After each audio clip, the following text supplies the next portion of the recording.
তো আজ যাচ্ছিলাম আমরা স্কন মন্দিরে দোলযাত্রার জন্য। তো সারা বছর যখন আমরা বাইরেই পালন করি, তো এবার ভাবলাম একটু স্কন মন্দিরে গিয়ে পালন করি। তো প্রথমবার গিয়েছিলাম, তো ভাবলাম ওখানে গিয়ে মজাই করব। তারপরে চলে গেলাম একটু টিকা দিতে। টিকা না দিলে পরে ভগবানের ভক্ত হবো কী করে, তাই না? তারপর ভিতরে গিয়ে দেখছিলাম যে খুব সুন্দর মন্দিরটাকে সাজিয়েছিল, দেখে একদম খুবই ভালো লাগছিলো। প্রথমবার আমি এই দোলযাত্রাতে স্কনে গিয়েছিলাম, আর এত ভিড় হয়েছিল ওই 3টার টাইমটাতে, আমিও বুঝতে পারিনি।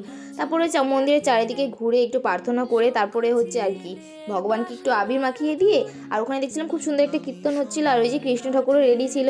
বেরিয়ে পড়লাম একটু ছাদের দিকে, একটু উপরে গিয়ে দেখছিলাম খুবই সুন্দর একটা নাজারা ছিল, আর আমরা খেলতে লেগে গেলাম।